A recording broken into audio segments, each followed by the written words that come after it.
All right, so we're starting. We already discussed 3 reasons. This is going to be the last year. I wanted to start on time so we can make this the last year and fit in as much as possible. We had already that the oaths are interdependent. We had already that they last for 1,000 years, and we had already if the goyim that you make aliyah, then the oaths aren't relevant anymore. We're going to discuss another 5 reasons, and then we're done. We'll move on to other stuff about Zionism, less halachic, more. This is basically halachic shir, but with ideas connected to it. Okay. So, number 1 is you shouldn't break the oaths. You shouldn't have. 1 second. Pin video. That's good. You shouldn't have broken the oaths. Okay, Danny, your parents shouldn't have made aliyah. Whoever shouldn't have made aliyah. But once there are Jews here, to fight against Zionism is. Why not? Sorry, shut up. So, it's not forcing at all. So, this opinion is that, what's it called? You should make it, we shouldn't have broken the oaths, but once you have broken the oaths, it's rebellious to what? It's what I've said, oh, hey Nathan, welcome. Oh, 3 guys there, what's that? So, 1 second, I just need to rename myself. For some reason still. 1 second. 1 second, guys. I'll continue in a second. I'm not sure. Okay, so what we're saying here is, once the oaths are broken, it would be rodef to fight against the state. Okay, so there was this rabbi. Rodef means you're endangering other people's Jews' lives, and it's actually permissible to kill someone who is endangering Jewish lives, even if he's Jewish. Okay, so this rabbi, I'm not telling you what to do. I'm not saying what halachically is mutter. I'm not telling you what to do. I don't want to get sued. I'm telling you halachically, if a Jew is attacking another Jew, that Jew is allowed to turn around and defend himself, even if it means killing him. Okay, so this is Rav Yosef Eliyahu Henkin. He died in 1973. I don't know if you can see those arrows. He was born in Belarus. Then became a rabbi in Georgia, which is in southern Russia, like completely different. And then he moved back to Belarus, and then it's near there, not that near, but in that same neighborhood. And then he because of the Soviets, he ran away to America. And in America, he became a rabbi, a big rabbi, and he set up an organization called Ezra's Torah. Oh no, he's working here. Called Ezra's Torah, which which is an organization which supports Tamil Chacham who are very poor. We're not going to see the whole thing. But he says, I'm unequivocally anti-Zionist. I'm against the state. But once the state is established and you fight against it, there's rodef to your rodef if you don't support it. If you fight against it, it is a din of rodef. You're endangering other Jews' lives. He said, I was never part of the Zionist movement. I was never part of the Aguda because I didn't want to even Aguda kind of half pro-Israel as well. So I didn't even want to be involved with that. I didn't want to be involved with any of this. Why? Because I don't want anyone ever to think I was a Zionist or pro-state. But once the Jewish state is set up, you have to support it. Because if you don't support it, that translates as, I am in support of endangering millions of Jews' lives. So you have to support it. So even if you don't agree with the Satmar Rebbe, that he holds it to halacha, Rav Yosef Eliyahu Henkin says, no, this Gemara is halacha. But once halacha is broken, you are obligated, to what? Defend Jews. Don't go to the army, that's a different opinion, but to literally campaign against the Jewish people and the Jewish state is endangering Jewish lives. So even if you once upon a time did hold by the Gemara, it doesn't matter right now because it's dealing with the death of Jews. So he says, the essays which I wrote against the state, I wrote them before the state was created, and they will prove that I'm not a chassid of the government. I don't believe in the government. I object to the entire idea of the state. But now, it is our obligation that we all support the state in the face of its external enemies, and then go on to guide it in the ways of Torah. If you cut yourselves off from the Torah, from the state, then you're never going to be able to affect it and improve it. Especially the fact that you are also going to endanger Jewish lives. Okay. Next is, if I hear a story of a Gemara about a big frog which jumped from one side of Bavel to the other side of Bavel, Bavel is Iraq, do I learn halacha from it? Do I learn I need to be careful of giant frogs? Okay. So even though that Gemara, for sure, no one takes it halachically, the question is, do I take these Gemaras literally or not? Or is it just trying to teach me something? So many people hold that these oaths are not halachic. Now, just for those who haven't heard this recording, I'll fill you in, or the recordings who didn't catch it yet. There are oaths in the Gemara, which in Masechet Ketubot, which say Jews can't make Aliyah. Which Jews can't make Aliyah today unless Mashiach allows us to come back. And that means any Jew who makes Aliyah today is basically transgressing these oaths. So too, you're not allowed to rebel against the nations. The nations aren't allowed to punish us too greatly. So the question is, what do we do today? And so we had already three answers previously. Now we just had a fourth, and the fifth is this: the oaths are not halacha, rather they are allegorical. They're agadata, they're stories. Okay, so we had this. We learned about this guy already. Rav Avram Borenstein, the Sochachover Rebbe. He writes this: is there a mitzvah to live in the land? Who says yes? Who says no? Is there a mitzvah today to live in the land? I'll ask a different question. Guys who are at home in wherever, you can also answer. Why is there maybe not a mitzvah? Why is there maybe no mitzvah today? Because not meant to have returned. So Yosef said because the Megillah hasn't come. What do you say, Nathan? Same thing. What are you saying? No, I said same thing as Yosef. I'll say the same as Yosef. Okay. So one of the big reasons why it may not be a mitzvah is because the Rambam just doesn't write it down as one of 613. The Rambam has a book called Sefer HaMitzvot, which he lists down 613. However, he doesn't mention Eretz Yisrael. So some people learn from this that it's not a mitzvah today. There are many reasons for why it may not be a mitzvah today. If it's not a mitzvah today, you don't need to live here. And then you could also have the Gemara which says it's us to live here. Not only is it not a mitzvah, it's us to live here. So the Avnei Nezer, the Sochachover Rebbe, says this: there is also need for analysis of the mitzvah of settling the land of Israel nowadays. This is very problematic to understand clearly, as it depends on words of the Gata, which have many hidden secrets in them, as they are Rizal taught. Why are there stories in the Gemara? Why are there stories in the Gemara?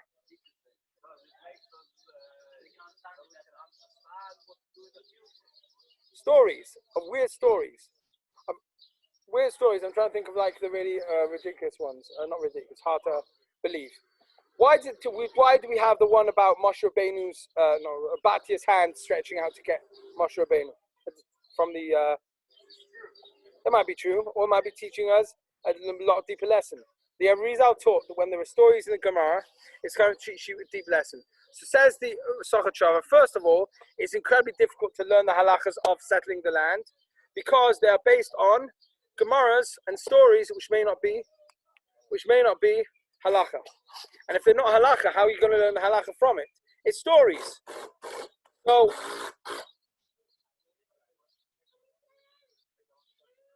So Rabbi Zera wanted to make Aliyah, but Rabbi Yehuda didn't want him to. So he went to him to his part, but he was scared that he just had not to go. So he ignored him and just went to see how he conducts himself in the bathhouse to learn the last three halachas from him, like that way. What are these stories about? What's going on? Because there's so many contradictory stories, says the Avnei Nezer, first of all, it's very difficult. Chazal purposely refused to reveal these things, in addition to the fact the gather which they agreed to reveal to us are themselves very hard to understand. As such, I will ask for aid in understanding this gather so I can understand the halacha reliant on it. Firstly, the Avnei Nezer says it's just not clear. Kasher lavin. And if it's kasher lavin, how can you say with certainty it's asur to live in the land? Okay, don't say it's a mitzvah, but just tell me it's complete asur, it's transgression to live in the land of Israel. It can't be. So, the Rav Yaakov Yeshua Falk, the Pnei Yeshua, the face of Yeshua, he wrote a commentary to the Gemara. He lived from 1680 to 1756.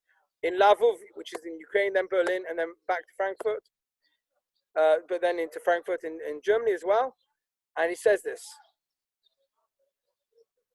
if I have a Gemara which says it's us to live in the land of Israel, and I have another Gemara which says I hate all those who've never made Aliyah, what do we do with that? It's contradiction. One Gemara said, with the Gemara we learned together was the oath in which it says if you make Aliyah, you're transgressing an oath and that God made with you, and if you do it, says the Midrash, you'll get your flesh ripped off you like the deer get their flesh ripped off them with no one to defend them. Okay? So what do you do now if there's a Gemara which says, I hate anyone who doesn't make Aliyah, which there is? They contradict each other. One says it's Asr, so you're going to get punished crazily. And the other one is, we hate those who don't make Aliyah.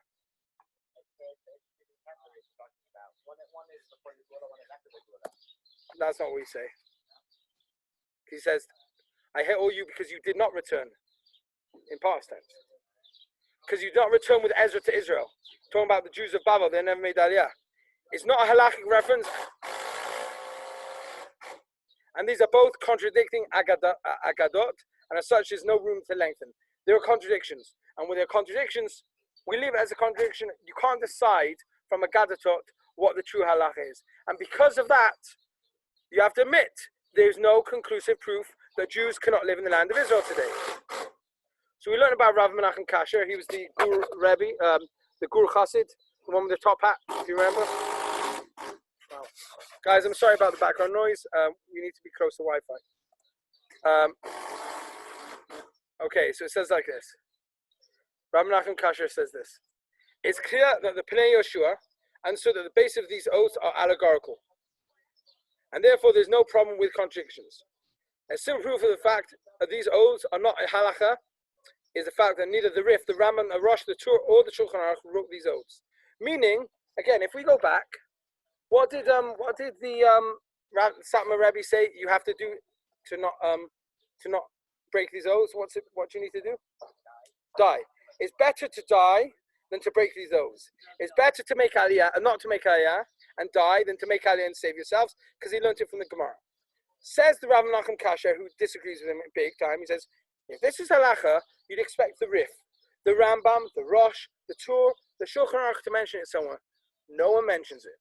And if so, it's an allegorical Gemara. It's coming to teach a deep message that we shouldn't rush the redemption. But when you know it's the time, then it's the time.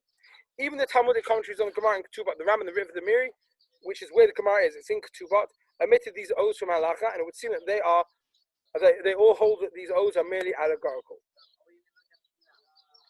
I would claim so. I would love to do more shiurim on redemption if we're here. We're going to see that in a second. Okay, so the Rambam, Sfardi Posek of the day, Joseph, especially for you. So he was in Spain, fled from the right. So the Jews in general did better under Muslim control than Christian. I'm sorry. But in the time when the Rambam was in Spain, there were very, very extreme Arabs coming from North Africa to invade Spain.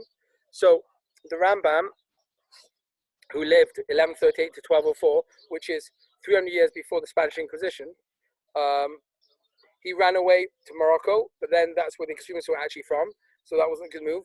They ran away to Egypt. They made Aliyah to Israel, and then they went back to Egypt. And he was a rabbi in Egypt, and he has a big struggle to explain, because it's actually an Isra to live in Egypt. You're not supposed, Jews aren't supposed to live in Egypt, and he had to answer why he was allowed to do that. He also, his big enemies at the time were the Karaites, which we talked about yesterday. It came up in Shir, the ones who only believe in written Torah. The one who's a clown, literally a clown, right? Outside the Yeshiva Kotel, the rabbi of the Karaite community in Yerushalayim. Okay? What's cool is that we have his signature. So if anyone ever needs to fake his signature to take out his money, yeah. There we are then. It's the yeah, it looks like it. Okay. All right. So he says like this. What was it, Garrett Tayman? Why? Oh, Danny, you're the Taymani here, half Taymani. What? The half Taymani. What do you mean? Why did the Yemenites paskin like the Rambam? Some of them. You know historically why?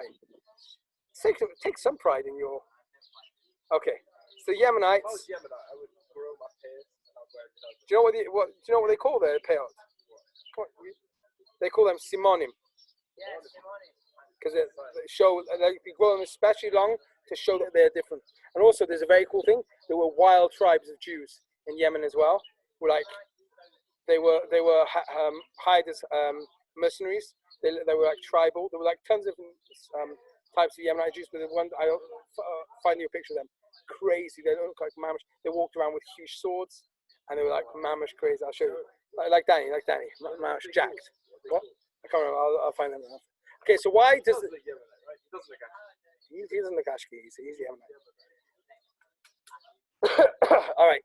So the Rambam, the Yemenites go by the Rambam because the Islamic rulers of Yemen were forcibly converting the Jews, and the Jews were giving up their lives rather than converting. And they sent a letter to the Rambam asking for advice. The Rambam said, because Islam isn't avodah zarah, isn't idol worship, you can pretend to convert to Islam. Meaning, the Moranos in Spain weren't allowed to pretend to convert to Christianity. I'm not criticizing them, but they did break Halacha by doing so. Okay, great. So you're back with us now. So, but the Jews in Yemen, Rambam Paskin, that they were allowed to pretend to convert to Islam, and when the decree passed and everything calmed down, they returned to Jews. And that's what actually happened. Okay, that's why the Jews of Yemen basically accepted the Rambam as their posek. Very, very funny thing. Aish produced a video, or Beryl Wine, who's one of the Rabbi Beryl Wine, produced a video about the Rambam. And I'll tell you after the recording one of the funny bits, but one of the funniest bits is they have actors there who are speaking English. It's an English cartoon about the history of the Rambam. And like Rambam was a doctor, so there's a scene in which the Rambam's sitting there like seeing to a patient, and someone knocks on the door, and the Rambam goes, what can I help you with? And in a Welsh accent, and I don't know why it was a Welsh accent, I will tell you 100%, I know who the actor is, who the voiceover goes, the Jews of Yemen, in a Welsh accent. And we saw this in my Shana Aleph, in a history class, and we all cracked up. It's like just so bizarre why this guy had a Welsh accent, where they got him from. I'll tell you the other funny thing after the recording. Okay. Close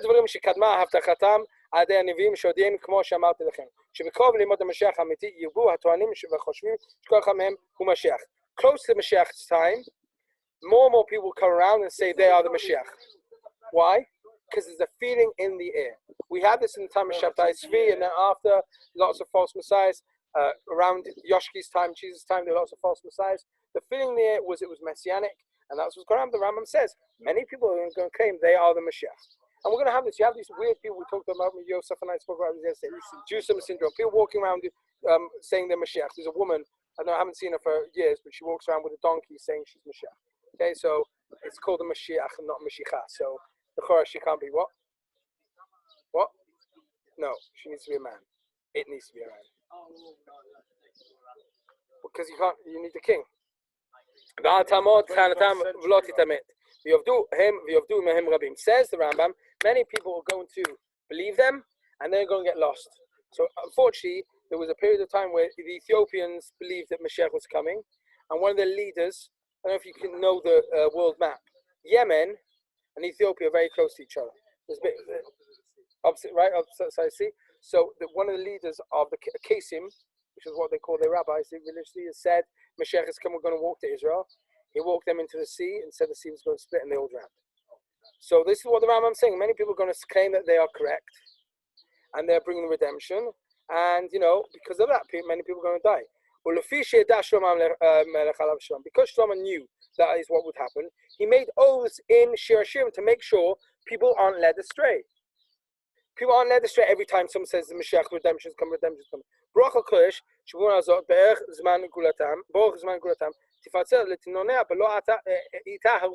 There will be times in which Jews awaken to bring the Mashiach when it's too soon. And that's why Shlomo Melech is saying, making an oath, don't awaken it until it's wanted. Now, Yosef said in the first year, how can we really know it's time? So I mentioned the Gemara, which is hinting towards the blossoming of the land. And if this really isn't redemption, then I don't know what the redemptions are going to be. Like, look around what's going on. Almost the majority of Jews are here. Millions of Jews are returned. There's a huge Baal Tshuva movement. There are more Yeshivot in Israel today than there were ever in the history of man.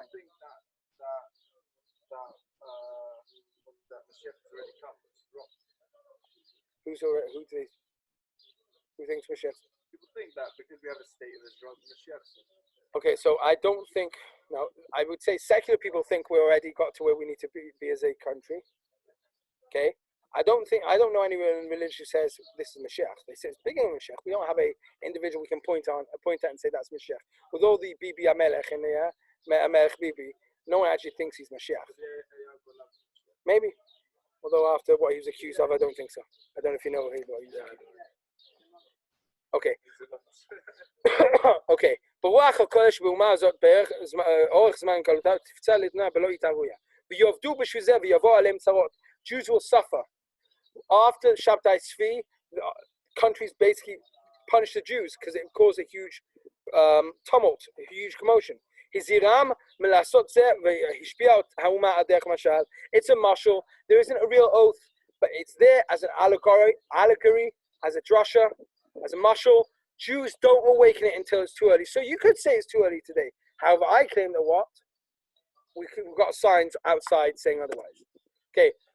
So Rambam, the Rav Kasher, the one with the top hat, again says, if the Shvuot will halacha, הרבה מהפרשים אפילו רש"י ושירשירים על התורה לא הזכיר כלל עניין שבועות אלא בוודאי סברו שכל עיקר הדבר לא נוגע להלכה. Even Rashi is one of the few Mefarshim who wrote a perush on literally the whole Tanakh. In Shir Hashirim is almost at the end of the Tanakh, it's in Ketuvim. In Shir Hashirim, when he gets to these psukim, he doesn't mention the oaths. What is the only source which talks about the oaths? The Gemara and the Midrashim. In the Gemara, Rashi talks about it because he's a commentary, but in the place where it actually mentions it, Rashi doesn't. And that would hint towards what? Rashi and everyone else holds that it is an allegory. It's a drasha. Now, the Satmar Rebbe knew a lot of Torah. I would claim that the Yetzer Hara within him, or the Yetzer Hara within the world, tried to drive him towards fighting against it, and therefore he was the one, Big Chadshan, who says this is the Gemara and that we can't break it. But he was the first one. There were other rabbis, but in the Rishonim period, there was no one against it. The Rishonim who were against going to the land of Israel, well, the Rishonim said it is dangerous to get there. Is it dangerous to get to Israel today? Is it safe in Israel today? Much safer than most other places for Jews. Okay. Is it? And the Rabbeinu Chaim, who was one of the Balei Tosot, says you can't make Aliyah because it's impossible. Halacha? Can you keep Halacha today in Israel? Baruch Hashem. Are kids going off the derech? Yes. But guess what? Kids are going off the derech everywhere. Okay, so you need to find a good school and a good place to live. Amen. So the Maharal of Prague, the one who built the Golem, if you believe in the story, was born in Poland, 1520 to 1609. So luckily, the Nazis didn't destroy every single cemetery. And his kever is still there. I don't know if you guys can see. Those of you who are here, that's his kever in Prague. And he has... So he was expert in philosophy, Talmud, Kabbalah, Mishnah, astronomy, and the science of his age. Okay? Wonderful. He says, Hashem Yirach Gazad Va Al Yisrael. He made a decree. Sheh Bagalut Chulei. Lekach Gazad Shelo Yimadu. We were supposed to be in Galut. So he made an oath. But when it's time for us not to be there, we can leave. It's just because God wants us to be in Galut for a certain time. Therefore, he made an allegorical shavua for us to remain there. But once it's time to leave, it's time to leave. Okay. Now he's really, really cool. Okay, this rabbi, he died, actually he died in your lifetime, 2006. He died, okay? His name is Rabbi Eliezer Yehuda Waldenberg, who is a Haredi Posek, but was Zionist. He used to daven in the shul. Oh, it's the shul we davened in Yerushalayim week. The one with the paintings on the ceiling. The one which we had lunch at. I think we had lunch at. Breakfast, whatever it was. I bought it from the shop. Yeah, fresh pitot. Best meal ever. Fresh pitot. Can't beat it. So he used to daven there, and there were guns underneath the bimah, and he was in favor of the state. And he said the way we know it's from God is because secular people are leading it. Because it was from religious people, we just say it's because they daven for returning to Israel. If it comes dafka from secular people, it must mean it's Mashiach. Because why would they want it? They're not religious. They're not davening for it. So he's one of the greatest poskim of our generation. He was expert in halacha. He wrote a book called Hilchot Medina. He poskins that Charedim don't need to go to the army. But that doesn't mean you're not a Zionist. It means he halacha thinks you need to go to the army. And so after he died, 30 days after he died, his book was reprinted, Hilchot Medina, in his memory. And his family were very upset. The story goes because they didn't want their father to be remembered as a Zionist. Well, unfortunately, he was a Zionist. He wrote a book. Get over it. And this is his Tzitzer Eliezer, which is on Halacha 1, 2, 3. How many parts are there? 10 parts. Okay, very, very long book. Okay. So, okay, Valpize. Wow, I've just been bitten. Valpize. Miyashev Madua Sharama V'chol HaPoskim Lo Hiviu Din Chamesh Shvuot Shenishpu Yisrael. How many oaths are there? 3 or 4 or 5 or 6. He calls them the 5 oaths. The Rambam doesn't bring it because it's not halacha. באמת האדם עצמו כמו שהוא בגוף לא נסתובב רק שור שנשמה למעלה, אם האדם הולך בדרך טוב והולך בדרך של לימודו הנשמה. ואין זה לימוד טוב רק לימוד הנשמה, כן לא הביאו הפוסקים עין שם. It's a mitzvah for the neshama. The neshama needs to know not to do things too soon. A man, when he believes it's the correct time, can do it. Okay.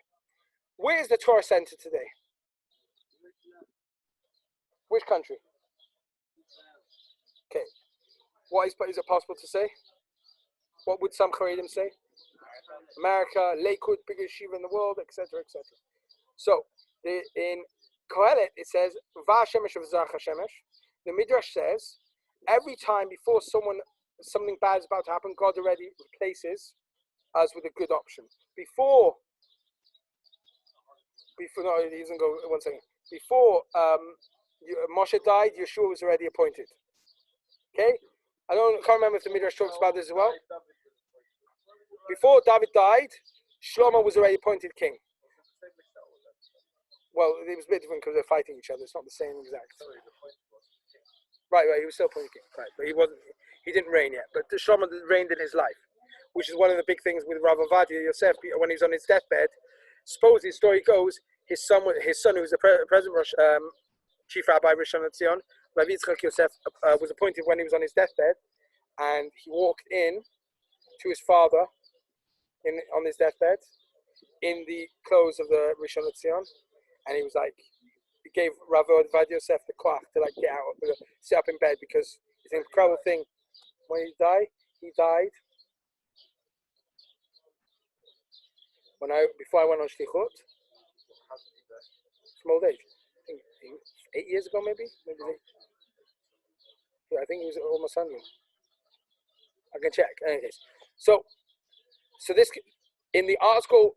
Sorry, and that before Israel was destroyed, Bavel was prepared. Fine. So the article Perush to Kohelet says, and before the Shoah, where was prepared for the Jews to flee to? America. And I was so frustrated by this Perush. God, what about Israel? Like, I just don't get it. How can you actually say that? Half of the community in America is Reform and Conservative. And here, okay, not everyone's religious, but there's almost no Reform and Conservative. Yeah, it's bizarre. Well, not the Haredim, but it's bizarre to say that. So, in any case, the oaths. So this opinion is the oaths only forbid leaving Bavel and not leaving the rest of the world for Israel. Why? Why would there maybe be a prohibition to leave Bavel back then, in the time of the Gemara? Bavel, what? No, Torah-wise, all the big yeshiva were there. Israel was almost laid waste from Torah learning, and the rest of the world certainly was. How can you leave Bavel for the rest of the world? So, Pinchas Halevi Ish Horowitz, who's Bal Haflah, was a rabbi in Frankfurt. He learned under Vilna Gaon, who was anti-Hasidic, right? I don't know if you guys know, he was anti-Hasidic. He then eventually got connected to Hasidut by the Maggid Mezrich, turned his back on being a Misnagid, and the Maggid Mezrich pushed him to be a rabbi in Germany. Germany is the home of anti-Hasidut, or just Hasidut didn't really make it there. And he became a rabbi in Frankfurt. He didn't hide his Hasidut, they knew he was a Hasid, but he didn't make a big thing of that, and because he didn't make a big thing of it, he was accepted by everyone. That's why, in some ways, this isn't a big thing, Avadi, you can continue doing it. But for instance, you do Al Tira right after Aleinu, and that's a different minhag. So it's fine to, as a chazan, maybe you need to ask whether you should continue doing it or not, because no one else does it. But the Baal Hafla would have said it quietly. Why? The Rabbi Pinchas Levi Isharovitz, because they didn't want to make a commotion. No commotion ever happens. It took us everyone a few times to understand what you're doing. We now all understand you say some paragraph at the end of Aleinu. He continued dabbing a different nusach, but quietly to himself. He didn't want to make a ruckus. And he stopped teaching Chassidus, even though he himself was a Chassid. He didn't want to make a ruckus, and he was accepted by the whole community. His brother, however, became a rabbi somewhere else in Germany and kept on teaching Chassidus, and there was a bigger fight in his community. So you shouldn't change who you are at all. But publicly, sometimes you need to make a few tweaks to make sure you're getting along with people. I'm not posting that you should change to Aleinu. Just saying that would be an example that maybe he himself would have changed. So he says the verse was particular because it says Bavel Yuvau Vashamti. That's what the verse says. The verse was particular. They remain in Bavel and not in other lands. Because the glory of the godly presence of Torah is there, and for this we learn that the verse "I adjure you, daughter of Jerusalem" is because we are being warned not to abandon the holiness that dwells in Bavel, which is not so in other lands. Bavel has a special holiness. Why does Iraq today have a special holiness? That's in Iran. Why does Bavel not have it? Why would you say Bavel still has holiness today? Well, it's Iran again. Iraq, Bavel. Why would it? Yes, have holiness today. What gives Bavel holiness? Why is Bavel holy? Pardon? Bavel? It wasn't given to us. We were exiled there. But it was our homeland. In what way was it our homeland? Our spiritual homeland. That's what all the big yeshiva were. The Amoraim were there. The Gemara was written there. That's where the center was. That's what gives it holiness. Okay? That's what gives Bavel holiness. Are there Jews left in Bavel today? Maybe a minion. There's probably more Jewish American soldiers in Iraq today than there are local Jews. And therefore, you can leave. Even if you're a Jew today, you don't need to stay around and wait. I don't know if it's above their percentage in the population, but I know a few. Okay, so Rabbi Menachem ben Shlomo of the Meiri family. This is a map you're going to know. Guys, what country is that? Come on, you know what country that is. France, wonderful. So, I don't know if you can see from there. No, it's France. See there. There's sea there. If it was France, if it was Poland, there wouldn't be a sea there. It would be Germany. In any case, so France, in the southern France, how did Sephardi and Ashkenazi Jews first begin to relate to each other? What is the bridge, land bridge? What did you say, Danny? Spain and southern France. Provence, as is known, southern France is the. I don't know, Nathan. Did you say something? Okay. I don't know if you said something. No, I can't hear you. What did you say? I thought you said something yourself. So, חבר'ה, אני מקליט, יש מצב? אני מקליט, יש מצב? סליחה. Okay, so he was from Provence. He was an Ashkenazi rabbi in southern France, and he became connected to the Sephardi community. He became a Talmud of the Rambam, not literally, they weren't alive in the same day, same time, but he continued his teachings. And he wrote a perush on the Gemara called the Beit HaBechira. He was very interested in philosophy. His whole works were lost, and they were rediscovered in 1920 in a library in Italy, in Parma, where Parmesan cheese is from. Okay, that's why his writings to this day smell of cheese. They don't. Okay, so he died in 1315. No, and he says, just as it is forbidden to leave the land of Israel to the diaspora, you're not allowed to leave Israel. That's one of the explanations given to why Lubavitcher Rebbe, the last one, the one who passed away, the one who might be Mashiach, why he never came to Israel, because he held if he comes to Israel, this is what I heard. No, he never. If he would leave Israel, if he would come to Israel, he'd never be able to leave. Even though his father-in-law, the previous Rebbe, did come to Israel and did leave. I don't know if you never know. I don't know. I didn't say you're wrong. I said I don't know. I know that. Okay, just as forbidden, Ephraim, welcome to Shur, but let's continue. Just as it's forbidden to leave the land of Israel to the diaspora, so too it is forbidden to leave Bavel to other lands. Because every place that wisdom and fear of sin are found frequently have a similar din to Israel. As they taught, one who lives in Bavel is as if he lives in Israel. Okay? Babylonia, once upon a time, used to have the status of almost living in Israel. And therefore, it's easier to understand why the Jews of Babylonia didn't return with Ezra. because they felt the holiness of Bavel and they didn't want the bigger holiness of Israel. They're still mistaken they didn't come back. Rav Waldenberg, we won't see inside, says there is nothing left of Bavel. What's left of Bavel today? Again, Rav Waldenberg, the Sitzer, died in 2006. At the establishment of the state, the Muslims basically turned about against the Jews, and there was something called not the Fuad, I can't remember what it's called. Fuada. There was a big action against Babylonian Jews, Iraqi Jews, and they were basically kicked out. Fahud, thank you. The Fahud, and they were kicked out. And he says today there's nothing left of Jews in Bavel, and therefore the oaths don't apply at all because it was only to leave Bavel. What? Why can we go to that? Okay, but I said there's nothing left. I didn't say you can't. You can't. What? I don't understand why you're saying that. Okay. No, wait, you can't recreate. It's lost it now. And also, okay. All right. So I think they destroyed it all. And in the basements of Saddam Hussein, when Baghdad was recaptured during the British and American war against Iraq, they found tons of Torah scrolls and stuff which Saddam Hussein had confiscated from the Jews.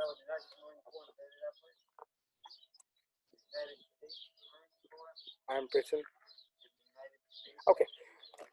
Don't take pride. The Jews America turned away the Jews in the Second World War. Let's keep going back to that. Okay, all right. We're not rushing the end. Okay, Charedim say we're rushing the end. That's the claim. We're rushing it and it's not time yet. The big answer is there are big signs which showing we're not rushing the end. The end is rushing us. There are signs going on. We learned about this yesterday in Batei Ramim. Fine. Shame you missed it. 1740 was half day of the sixth day, year 1740. 1741, 81, I'm sorry, was the end of the first hour of daylight of the 6th century. Again, those who understand know what I'm talking about. And therefore, we didn't rush the end. We realized that was the end. There was Kabbalist hints towards it. And therefore, we were proactive. Because it's called the Ketz HaMegula at the end.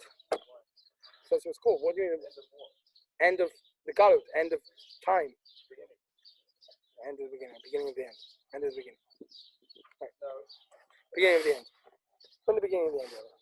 The end is the soft is that we're going to live in everlasting closeness with God, with our bodies and spirit in total union and elevated. According to Rambam, we're not going to have a body at all. There's going to be Tcheta Meta, we're going to come back, and then at some point we're going to lose all our bodies and just be spirits floating around in a non-physical world. In a non-physical world. Yeah. So, well, you won't need gym. You won't need to flex your spiritual muscles. Your spiritual muscles will be closest to God. Not fly. There won't be a physical world.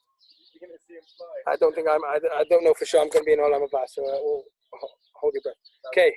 So there's a pasuk in Song of Songs in Shir Hashirim which says this: Hanitzanim niu ba'aretz, et hazamir gia, kol v'kol nishma ba'aretz. The flowers appear on the earth. The time of singing has come, and the voice of the turtle dove is heard in our land. The Gra learns crazy stuff from this pasuk about the redemption, and it's going to come. Nishma ba'aretz, same et hazamir gia. The singing has come. The time for harvesting has come. That's how he learns it out. However, the Midrash says this: the time of cutting has come to do Nekama Bagoim, to avenge the Goim. Those who've made us suffer. The Kolatol, and the voice of the dove will be heard in the land. What's the voice of the dove? Kol Biat HaYeshua, the voice of the redemption. The Gemara says, what's the voice of the redemption? How do we know the voice is coming? What is the sign? We learned about this, and you asked me to repeat it. Rabbi Abba says in the Masechet Sanhedrin, there's no clear sign of the end. Once you see this happening, don't wait until El Al collapses. Get on the first plane, whiz. Cheap airline. Don't wait until there's a first class seat. Business class, one of these crazy, a very expensive airline where you can have where you have these rooms to yourself. Crazy. Don't wait for that. There's no clearer end revealed than this. As it says in Yechezkel,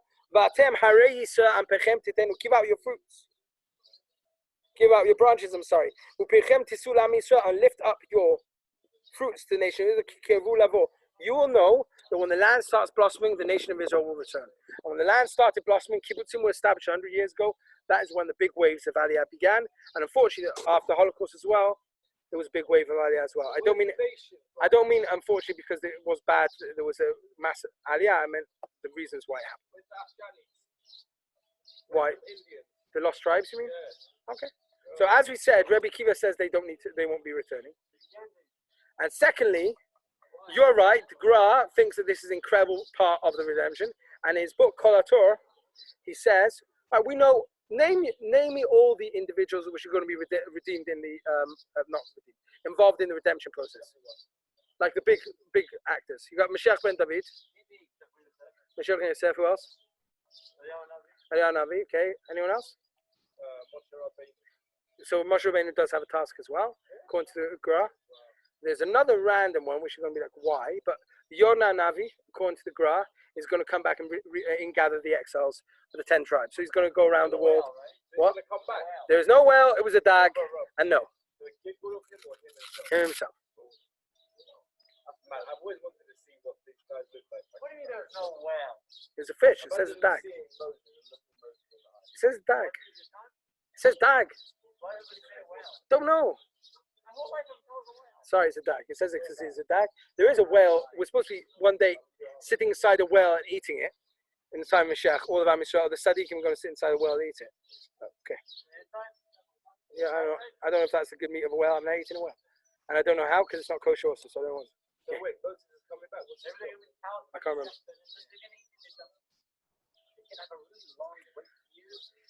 Okay. How do you? Oh, this is a funny story. How do you know Yaakov was a chassid? Because it says V'yitzi Yaakov. Yaakov go out without a shrine. Rashi explains this Gemara. As you curve kids, when the land of Israel starts giving its fruits in a blossoming way, in a fruitful way, then the end is coming. There's no clear end. So Rav Kook says this. This is the first time we've learned Rav Kook, I think, in the whole shir. It's important for me to realize, for all of us to realize, and internalize, Rav Kook isn't the only Zionist. We aren't weird that we use one Rav to prove our case. There are many rabbis who prove this case, and we've seen many of them. The flowers appear on the earth. Come, dear brothers, says Rav Kook this. Come, dear brothers, and see how the rose of Yaakov has begun to blossom in the Holy Land. Come and see how the land of Israel is blossoming and coming to life, becoming glorified and strengthened. Now, who can be blind? Who can be the blind one and refuse to see the land of God, the hand of God controlling all of this? You can ignore it. You only want to say it's hand of God when bad things happen. Oh yeah. Oh, Corona's happening because of lack of sneers of women in Lakewood. Okay, good. But when good things happen, you can't say it's God's hand guiding us towards something. Who cannot sense the personal obligation to work with God? How can you ignore it? God is calling you to come back, and you're like, nah, I know better. That's the whole point. Like even when Moshe told the Jews, right? Then what else? The nature of Jews is that we're a bit dumb.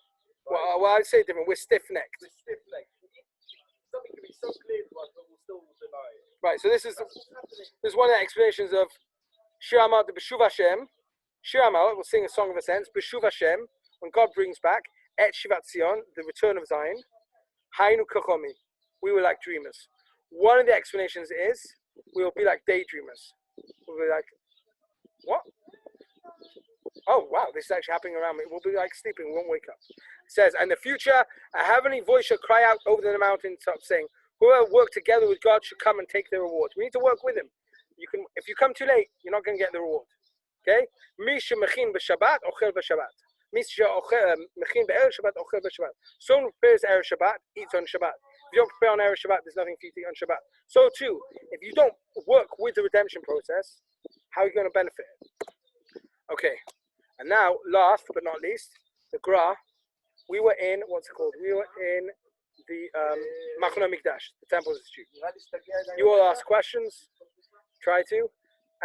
And the only oaths, so the Gra disagrees, guys, the Gra disagrees with almost everything about the oaths, but one thing he says we're not allowed to do. He says the oaths only forbid the rebuilding of the temple. Everything else you can do. You can turn to Israel, you can rebuild Yerushalayim, you can rebuild Yaffo, you can rebuild anywhere in Israel. The only thing you can't do until Mashiach is the temple. So who was the Gra? The Gra was the Vilna Gaon, Bavel Kramer, who died in 1797.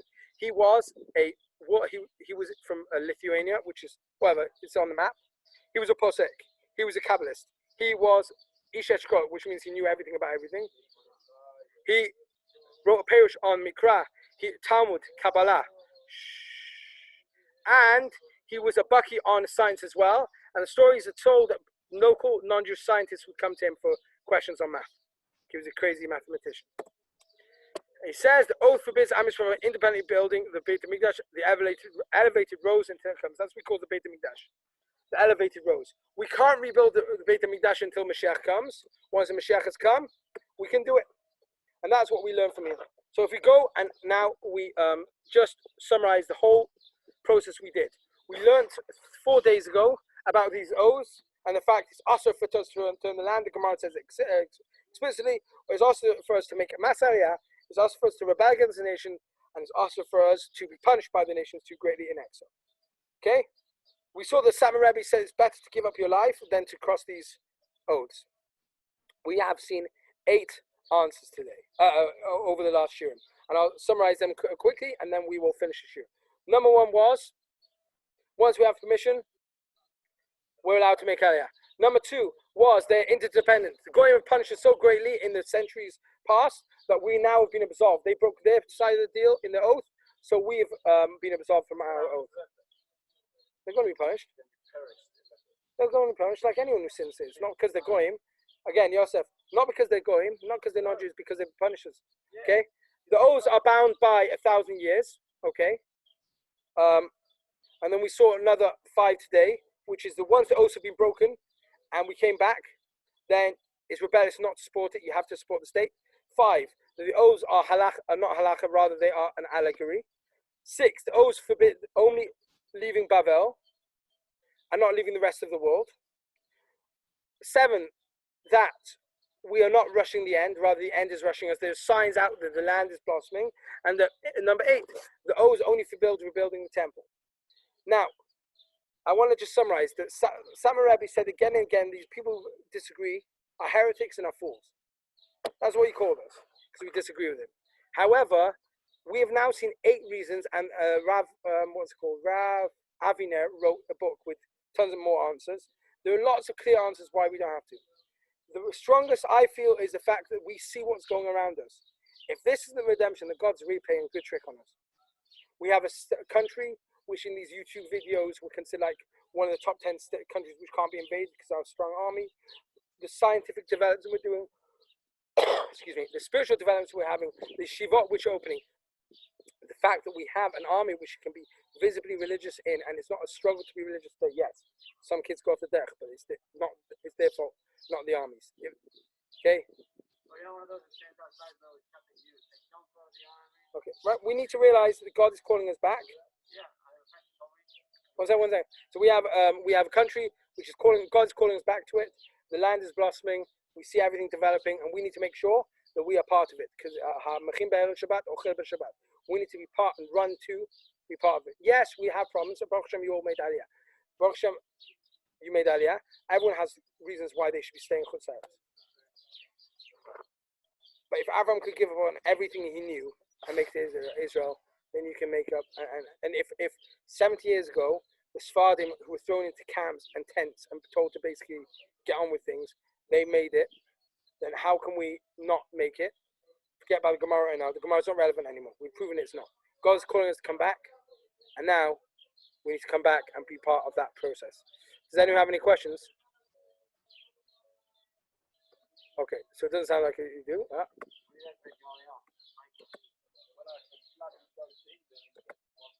Okay, guys, it was good speaking to you.